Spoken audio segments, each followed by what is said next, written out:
दिवस की आप सभी को हार्दिक शुभकामनाएं। जीवन में हर्ष हो, उत्कर्ष हो, मिलती रहे सफलताएं। मैं सीता शिवम आप सभी को करती हूँ नमस्कार। सुनिए कुछ उमंग भरे विचार। सूरज के संग जागे, मन में उजाले को ले आए। लाल किले पर लहराया तिरंगा, हम पल पल शीश झुकाए। मातृभूमि और सेना के गौरव को, मातृभूमि और सेना के गौरव को मन ही मन दोहराए। कुछ मिष्ठान लेकर गणपति जी को भोग लगाए। परिवार का मुख मीठा करिए, आनंद मगन हो जाए। लाल किले से मोदी जी का उद्घोष सुनिए। मनन करें और अपना कर्तव्य चुनिए।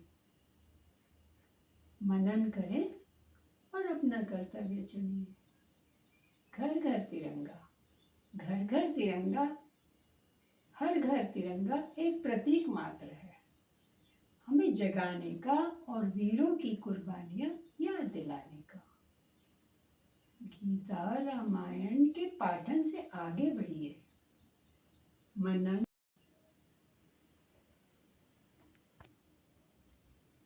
गीता रामायण के पाठन से आगे बढ़िए। मनन चिंतन कीजिए, अपनी विरासतों को संभालिए। नई पीढ़ी के मन में देशभक्ति के बीज बोइए। जब उनमें कर्मठता आएगी तब वो देश कुछ करने के लिए उठ पड़ेंगे। जरा जीजाबाई बनिए और वीर शिवाजी गढ़िए।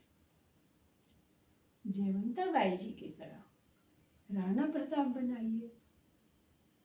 सुभाष, भगत, तिलक, गोखले और लक्ष्मीबाई, अनगिनत कहानियां हैं। बच्चों को सुनाकर उमंग भरिए।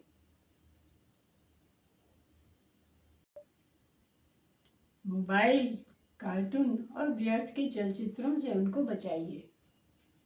प्रकृति के पास जाकर हर उत्सव पर एक पौधा लगाइए। जंगल कटने से बच जाएंगे और श्वास के लिए शुद्ध हवा सबको मिल जाएगी। जल है तो कल है, जल है तो कल है।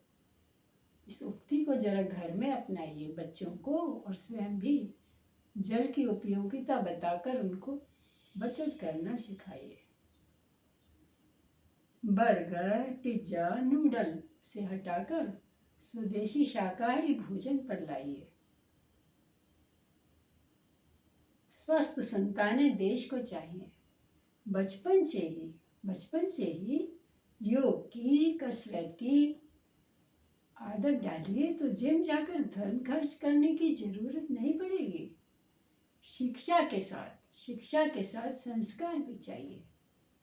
संस्कार सारी उम्र चलते हैं। किसी ने एक उक्ति लिखी थी कि आप बच्चों को धन दीजिए या ना दीजिए, धन तो वो खुद भी कमा लेंगे, संस्कार जरूर दीजिए। अपने उत्सवों में भारतीयता के रंग भरिए। जन्मदिन पर चॉकलेट, केक से आगे बढ़कर कुछ लड्डू, जलेबी, इमरती खिलाइए। केक काटना और लड्डू जोड़ना सिखाता है। एक एक बूंदी मिलकर लड्डू बनती है।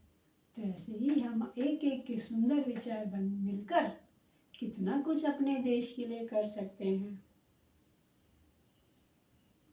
बलिदानियों का युग बच्चों ने देखा नहीं है। आप उनको वो कहानियां सुनाइए। उनके मन में ये बात आएगी कि हमने कितनी कठिनाइयों से स्वतंत्रता पाई है, तब वो उसकी रक्षा करने के लिए जुटेंगे। नहीं तो मोबाइल में खो ही रहेंगे। घर के बुजुर्ग बरगद की छांव जैसे धूप से बचाते हैं। उनके अनुभवों से लाभ उठाइए। कहीं एक सुंदर उक्ति लिखी थी, बच्चों के पास समय है, धन है, शक्ति है, बुजुर्गों के पास अनुभव है। बच्चों के पास जोश है, होश नहीं है, बुजुर्गों के पास होश है, जोश नहीं है। पर ये सब मिल जाए तो देश को उन्नति के पथ पे जाने से कोई नहीं रोक सकेगा। सारे क्षेत्रों में अपने देश की प्रगति संभव है। तो जरा करिएगा मेरी बातों पर विचार और लाइएगा अपने रोज के कार्यक्रमों में सुधार। एक बार फिर आप सभी को स्वतंत्रता दिवस की अनेकों शुभकामनाएं। फिर मिलेंगे कुछ नए विचारों के साथ।